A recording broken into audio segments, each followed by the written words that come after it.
failure. Yes. The failure is if you stay in the failure is the failure. Yes. The failure itself is wisdom, knowledge, learning, and it propels you into what is supposed to be if you use it that way. Yeah. Thinkless. What are we not thinking enough about? Join us as we evaluate our thought life. I'm Parker, and I'm here with my co-host, Amber. Welcome to the show.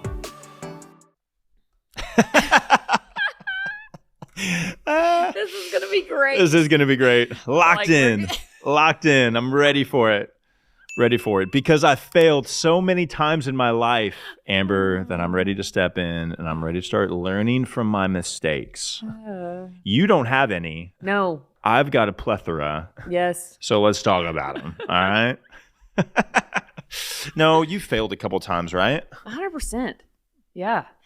And I think, the whole concept of our show is what are we not thinking enough about? Like, how do we approach how we think about our mistakes, And I think as you grow, right? Yeah. That gets for some of us, we grow in that and get better at it. And other times we get hung up in it. But our conversation today, a lot of how do we handle our mistakes? What do we think about our mistakes in our life? And how do we turn those mistakes into progress? Yeah. Well, I started kind of thinking about whenever we were like, okay, we want to chat about this. I was like, man, obviously made a lot of mistakes. Yeah. But I was kind of looking back, like when did I first realize that, oh, I made a mistake? Like when was the first time that I was like, oh man, at what age, what was the scenario? What did that look like that we could like consciously recognize, oh, I did something I think it's early. wrong. Oh, I think it's early. I think it's really early, and then how you handle it. But what's even more fascinating to me is, like, have you ever somebody been like, what's one big failure you've had and what'd you learn from it? I do all these interviews all the time, and that is probably one of the consistent questions I get. Okay, like, do you hate or love that question?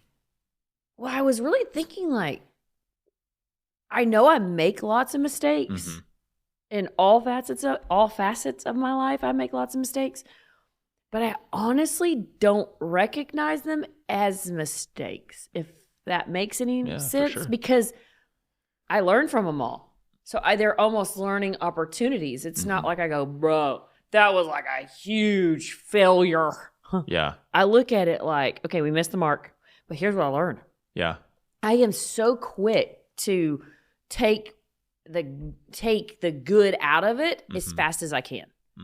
I think some of us see failure and mistakes like that, and then some get hung up and just beat yourself up over the mistake. So it's probably easier for you to find the mistakes in your life than it is. I think I would say I live more on the little bit of the optimistic side of life, more so. Yeah. Could be good and bad, so it's always hard for me because I'm like, okay, I could say this was a mistake, but actually it wasn't. Because if I hadn't learned what I learned from that, I wouldn't be where I am today. So I don't really count that as a mistake. I count that as a, let's get it. Okay, that was good. And that's just a filter in which I see through. Do you feel like that filter though, in the moment when that mistake happens or when that failure happens, are you very quick, like in that moment, to be like, nope, like this is a learning opportunity. I can learn something from this. Or do you feel like it takes a little while to kind of get there? Well, probably younger. I sat in my mistake longer. Yeah. And it was harder, but I learned pretty fast that is not a fun place to live nor stay. Yeah, totally. In sports, Alex Morgan, so my daughter played soccer. Well, she still plays soccer. She's really great at it. She's like a national champ or something, right? Yeah, she's crazy good at it. And she went to a soccer camp, and Alex Morgan would be the keynote, the guest, whatever, right? And she was talking to all of these little girls. And one of the greatest things I think she said was, when you mess up in a game or you lose a game, I have a 24-hour rule. You can replay it. You can go over it. You can waller in it, be mad about it, cry about it, whatever it causes. Yeah. For 24 hours. But at the end of that 24 hours, you got to take from that what you were supposed to take from it and move on.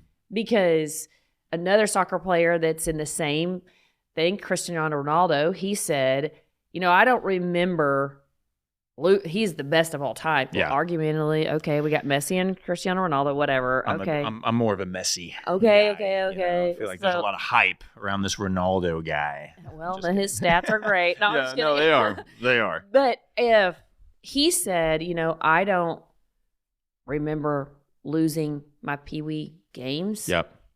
I don't.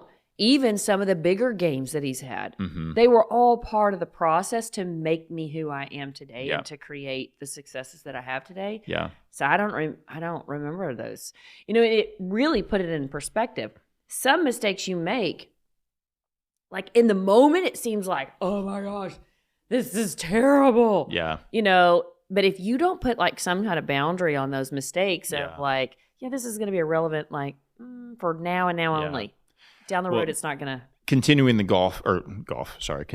sports thing. Yeah. I have a golf. I played golf the other day, and I don't play golf that often, so I'm not good. Yeah. Plain and simple, I'm not good. Yeah. I think I have a natural athleticism about me, so Sure. I could be good if I worked at it, but the reality is I'm not good. But I still, when I was hitting some bad shots, I was getting, of course, really frustrated. And the guy that I was playing with, he is good. And he told me some advice. He said, Parker, you're not good enough to really to have to care about the specific mistake that you made. And while he is absolutely right, I was like, that's an interesting perspective because it kind of goes in the theme of more like an amateur mindset, which I don't think is a bad mindset around okay, I'm not an expert in X, whatever X is. Yeah. So if I have kind of that amateur mindset of there's always something I can learn, there's always something I can get better at, there's always something that the approach that I can have is, of course, in golf on Friday morning. I was like, okay, what could I have done? Just what could I have done better? Yeah. Was that a terrible shot? Did I absolutely slice that way to the right? Did it hit a house? Yeah, it did. It did. I probably busted a roof or window or two. But okay, well, what's the small little adjustment that I can make right now? Yeah. So I feel like kind of same with you. Early on in my life, I was quick to maybe kind of hold on to a mistake internally and mentally, rather than the older that I get and the more as I'm in process of maturing, I'm able to recognize this mistake as okay, this was a moment, rather than this was a mindset of mistakes. When I think of mistakes, I think of this one story of a little guy you might know the name of, Thomas Edison. Let me Google him. Yeah. Yes. He may or may not have. Yeah. Invented one of the greatest inventions of our time. Yeah. And I love his story because his mom is a very influential person in the story, but he was a kid that was just that curiosity took over kind of kid that was getting into everything, that was mischief about everything. I mean, like we've talked before, today they would try to medicate him. Today, they would try to put him in a special class. Today, they would do things, in my opinion, that would hinder our ability to have the light bulb. Yeah. To have the electric light. It's crazy. But he failed. First of all, he was kicked out of school because he was into so much mischief. He burned down the family barn. Okay. He started a newspaper route very young. Then worked at the newspaper, almost burned down the newspaper manufacturer. I mean, the guy was just into trouble. Trouble followed Thomas. Yes. And he said, I didn't fail 700 times. I succeeded at 700 times of how not to make a light bulb. Yeah. Again, the same thing that I was saying at the beginning of the episode was how you choose to see your mistakes in your life is a game changer. The perspective. His mom, the way she saw mistakes and failures in his life, game changer. She said when they got the letter, the school wrote a letter to them back then and was like, yeah, bro, your kid's going to get kicked out because he just doesn't fit here and all this. And instead of her telling him that, she told him he was too smart. that they didn't understand his brilliance, and that she did. And she fostered that creativity, even in all the failures, even in all the mistakes. She had no idea that he was going to create the light bulb. Yeah. But she just saw something in him. And in our mistakes, there's usually some real spark of genius in there. It's just how you choose to see those mistakes. Yeah. You know, when I started Multiplied, the movie that we have coming out. Yeah. Which is so exciting. I'm so excited for that. So excited. Yeah. Totally new. Yeah. When you start something new, the first thing everybody's going to tell you is you're an amateur, you don't know, you're going to fail, so just get ready to fail. I mean, here I am taking on this massive challenge to it's God, but to get a movie into theaters is an actor. I mean, it's just so huge, right? And here we are taking this film to movie theaters, and everybody is like, I'm super excited, but you're going to fail. I'm super excited they all fail. I'm super excited. Look out, you're going to fail. Just know you're going to fail. And I'm just like, the high driver in me is like, yeah. You know, like that whole have your head out the window. Look, that is, I'm like, to counter that, I've been like, again, my faith's super important to me. I'm like, Lord, okay, I know that I'm going to miss the mark on things. I'm new. So Lord, I'm going to have to trust you that you know and I don't know. So in my mistakes, that if I'm covered by your grace, then my mistakes will be turned into a purpose. Yeah. Whatever that is, and I can trust that. Yeah. Because I can't hold, if I was to carry like, I can't make sense, the burdensome of that is like crushing. Yeah. It is so heavy. That's that expectation. Yeah. That's like you going to play golf and expecting to hit like a pro like your friend, but not having any formal training to it. Yeah. And your friend being like, hey, like, no need to put that expectation on you to hit like this. For sure. When you don't even have the experience to do that. You know, so enjoy where you are. Always aim to do better than yesterday and today, but keep the expectation where it should be. Yeah. And that was with this film. It was like, okay, I know that I'm going to fail, but I hope that I make the most educated, best possible choices that I can. And from that, I'll feel confident to go, I did the best that I could with what I had, and I learned from that, and I won't do that again. Yeah. So watch out, because now I know this, right? So I'd never really look at it like, oh, that's terrible. You know, I look at it like, I know I'm going to learn a lot, and that's going to be tough. But I trust that God is going to teach me, refine me, show me, and give me grace upon it to cover it.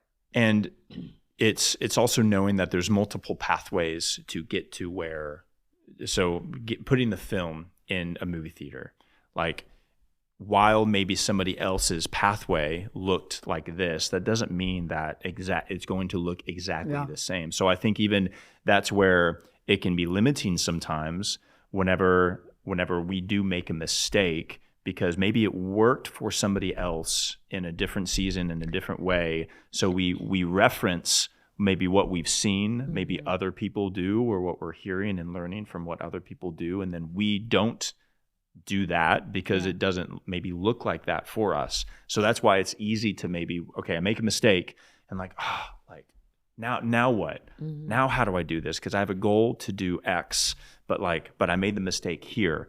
And so your path to getting a movie into the theater doesn't maybe look like the next person. Yeah. And without mistakes, and failures, you know, I think of Michael Jordan. He didn't even make his high school team. Yeah. He's again, we're going to the greats of sports again, you know, our competitive sport thing. I think he's the greatest of all time, but he didn't even. Debatable. He didn't even get. Just kidding. I like Michael Jordan. Yes, he's great. But he didn't even make his high school team. He talks about how many failed free throws, how many failed three-pointers, how many failed to become the greatest. Also, if you look at failures, some of the greatest inventions came out of multiple tries of failure that you're like, Oh my gosh. Yeah. There is such brilliance in failure. I don't know how I can say that enough. Like, I just genuinely believe that. You can't be afraid of it. Yeah. You have to have the attitude that you're going to learn from it. Yeah. And if you're not going to learn from it, yeah, it is a failure, because the failure is you get stuck there. Yeah. That's the failure. Yes. The failure is if you stay in the failure is the failure. Yes. Yes. The failure itself is wisdom, knowledge, learning, and it propels you into what is supposed to be if you use it that way. Yes. You know, and that's a perspective change. That's again how you see it. Well, it's like it's the identity of it. So it's like that when I made a mistake or when I failed, that happened in a moment. So that was like, how can I remove myself? That was an objective thing of like, okay, I failed in that thing, whatever that thing is. So I failed in putting which I'm not forecasting this, but failed in putting the movie in the theater or this specific theater, whatever. Yeah. So that maybe was a moment that failed, but that does not mean that you are a failure. And so that's that's kind of that shame component. And I think Brené Brown in this book talks a lot about shame, of letting go who you think you're supposed to be and embrace who you are. It's kind of that, like, that when I put on that shame, I'm identifying with the failure. So I am a failure. Yes, yes. Whatever I failed in, I am that. Rather than recognizing, no, I'm not that. That isn't who I am. It's just what I did. Now, as you are saying, how can I learn from that? And the faster we can recognize I'm not that, I can learn from that, I think the faster we are able to make and do new things and try new things. And we've talked about doing new things and the fear of doing new things and what does that mean and what does that look like. But I think maybe some of the reason why we don't do new things is because we tried a new thing and we failed and we took on the shame of that failure rather than recognizing I'm not that, so I need to separate myself from that in order to move forward. It's, it makes me think of, we were saying that, makes me think of, I am one of those people that have to do what I'm not to find out what I am, if that makes sense. So wait a minute, say that again. I have to do what I'm not to find out what I am. So like, I'm gonna write a book. I'm gonna be an author, and then I get into it, and I'm like, I'm so not an author. Great. Yeah. Okay, I'm gonna do. I try all the things. And then I figure out, no, that's not it at all. No. Like, I wrote a Bible study and I got up, and the first day I taught it, I was like, yeah, I'm not a Bible teacher. This isn't what I'm supposed to do. Can I do it? Can I write? Can I teach? Can I do those things? Yes. Is that what I feel like I'm called or supposed to do? No. So that's why I've always like, I try a lot of things. Did I ever see it as a failure? No. I don't see them as failures. I look at it as like, yes, I am not that. I check box off. It pushes me more towards what I am supposed to be. So if you identify with the failure, instead of looking at the failure as like, all right, that is not what I'm supposed to do. I am not as gifted at that, or I'm not as called to that, or whatever it is you've done. If you're not able to look at that and take from that some kind of positive move forward, even if the positive is you're not good at that. Okay. That's a positive. Yeah. Great. So don't do it again. Save us all. All right. Please do not continue. Please don't sing if you can't sing. Thank you. Like, don't look at it as like, I'm terrible. Wah, wah, wah. Like, no, great. Don't do it again. Yeah. Go find what you are supposed to do. Find what you are strong at, and keep refining that direction through failure, through success. If you get so good at something that you don't ever have a failure, you're not really challenging yourself anymore. You become complacent. Complacency is the killer of all things. Yeah. So I have a question, because because while I agree with like, okay, I need to do some things that I'm not in order to find out what I am. So even for like the Thomas Edison example where he failed so many times, so that mindset of like, well, I'm not this, so I should pivot and do something else. But he continued to like try it. The difference with that is he had the drive to keep creating. Like that was who he was, even in his failures. Even when you are called to something and you have failures, like for example, in this industry, if I'm called to this industry, oh my gosh, all the failure things that have happened since starting this thing is astronomical. Yeah. But again, I've looked at them all as, oh, I've learned from that. We don't want to do that. That doesn't even make any sense. I know the industry has done it that way forever and ever. I tried it. It's broken. It doesn't work. I don't know why they do it that way, but we're not going to do that anymore. Yeah. That doesn't have the results that we need. Yeah. So let's pivot. Mm-hmm. What if we did this or this or this? Mm-hmm. And it's ended up creating some of the things that we have now. Yeah. So I think there's a difference between failure and not being good at it, and it completely drains you, and you start to weigh on that and identify with that, and you're just like, oh, and you sit and waller in it. Yeah. Versus you are called to it, like Michael Jordan, who missed all the shots, like a lot of the greats that stayed persistently pursuing what they had failed in so many times. Mm-hmm. There's that passion drive to keep going. That didn't work. What if we did this? That didn't work. What if we did that? Yeah. That still have that drive and that hunger to keep doing it versus failing and then being like, I'm a failure, and it just sucks the life out of you and takes from you, right? Can I tell you a funny story really quickly? Let's do it. It won't take that long. Okay, so right now we're pregnant with our second child, but rewind 3-ish years and pregnant with our first child. We're coming up to Mother's Day. Okay. This is a moment of failure. All right. Okay. This is where I failed. This is me being vulnerable. Honest moment with Parker.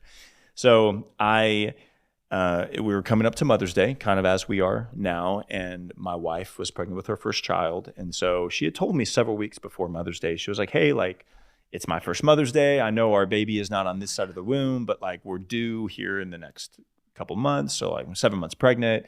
And like, I am expecting that you are going to do something for Mother's Day." And I was like, dope. Absolutely. Of course. Well, at the time I was a pastor in a different context. This was in North Carolina. And so, I mean, that, of course, on Mother's Day in a church-like setting, you celebrate the mothers, like it's all about the mothers. And so I had spent the whole morning really celebrating all of the mothers in our church and all of the women in our church and all of that. Well, we get home and my wife was like, "So what's the plan today for me?" And I was like, "What are you talking about?" Oh, no. And she was like, "It's Mother's Day." And I was like, "Yeah, but I mean, we're not like he's not here yet. I mean, we still have a couple more months before like." Yeah. And she was like, and that was catastrophic. That was a catastrophic moment. Very, of course, pregnancy and emotions and hormones and all of the things, a lot of things happening all at the same time that I'm feeling for you. Yes, absolutely. Okay. So you feel for my wife, yes, Zoe. I love you. Zoe. Shout out to you. Yes, Zoe. And so in that moment though, what I learned about myself is in a moment of failure, of not meeting an expectation, it's easy for me to default to overcompensation. Yeah. So I was like, "Oh, let's do this. And she was like, "No, like you messed up. You missed it. All right." like Burn. That's exactly like I set a clear expectation yes. and you missed it. Yeah. But it was easy though in my failure though to default to different things that I thought would overcome the failure in the moment. And so anyway, it was a learning moment for me to listen the first time. Yeah. Mm-hmm, mm-hmm. And got that one. Check box on that. Had a really hard lesson on that one. So I just present that because it really brings up a great question. What are your first thoughts when failure hits? Yeah. So I would say my default when I miss the mark, this is terrible, but my default is I become very selfish. When I miss the mark, I go way selfish. Because I am that hard on myself. Yeah. So then it's, how could I let this happen? How was I irresponsible? Why was I irresponsible? Why didn't I make that work? What could I have done different? How can I do? So I take on, and it becomes I. That is definitely never a good place to be. Yeah. God actually says that he resists the proud, and he is near to those that are humble. Yeah. So it's like in my failures, I become very prideful. And that was a lesson I had to learn, that to work through when I hit a failure is don't go there. Like that's my immediate thing. I'll be like, I'll show you. Yeah. I'll prove to you. I'll work harder. I'll dig. I mean, I just get like, in failure. And I did not like that about myself. So that was one of the things that God showed me, that like in my failure, how can I take a deep breath, be humble about it, and like, okay, so I missed the mark. It's not the end of the world. I know I have high expectations on myself. Yeah. Much less other people. Yeah. And other things. The expectation I carry for myself is really high. Yeah. So that was a journey. It's like, what is your thoughts? That's really helpful. That's really helpful. Because I think that's practical. Number one, to recognize, okay, in the moment of failure, in a moment when I make a mistake, what is my default? What does my default go to? Because for me, it's to overcompensate. It's to be like, I want to make things right, now. Yeah. I want to, but it. I'm going to force the right on you now. Exactly. Force this on you now, and you're like, but that's not helpful either. Yep. Just as much it is to kind of self talk to prove, basically. Exactly. Yeah. Be like, oh frick, like I should have done this. I should have done this. So both are not good defaults. Yep. So I would once again, in the practical, as we kind of close down this conversation, is what is the default mindset or default self-talk or default action that you are immediately going to whenever you do fail? Because recognizing that is huge, and being aware of that is the foundation in order to not do that in the future and pivot in how you react. Yeah, and it's probably one of the key things that I learned to help me look at failures in a more positive way, because I don't want to self-sabotage in your own failures. And I definitely don't want to hurt the people. You can't lead if every time there's a failure that happens and it's immediately self-absorbed. Humility has to be there. And just think, if you want to get over it faster, when humility leads before, it opens the door for movement, healing, forgiveness, solution, all of that. Pride shuts the door for all of it. Yep. Forcing, demanding shuts the door for all of that. Yep. Right. So it's learning your thought process. What do you think when you hit failure? What's the first default? What are your thoughts? How can you change those? How can you work to change those? What's the action that you can put in the midst of failure? Is that a 5-minute boom, failure hits? So it's a 5-minute takeaway and go self-talk of, okay, this is not the end of the world. Is this going to matter in 5 minutes, 5 days, 5 years? What's my level of what intensity I need to bring to this? Failure. I like that. Helps a lot, because sometimes it's not going to matter 5 minutes from now, and we've acted like it's going to impact 5 years from now, and it's really not. So, really catching your thought life in mistakes. So we're all better because of mistakes, but how we look at them is what the game changer is. That's so great. I love that. 5 minutes, 5 days, 5 weeks, 5 months. 5 years. No, that's really helpful. Yeah. Cool. Yeah. Cheers. Cheers. Thanks, Amber. Thank you for helping me. Oh, you're welcome, Parker. This has been another great episode of Helping Parker. See, I told you I needed help, everybody. No, thank you, Amber. That was great. That was great. Thanks, Parker. Thank you so much for listening to this episode of Thinkless. We release an episode every Wednesday morning, so be sure to like, subscribe, share, or leave a review. It would mean so much. We appreciate you. Thank you.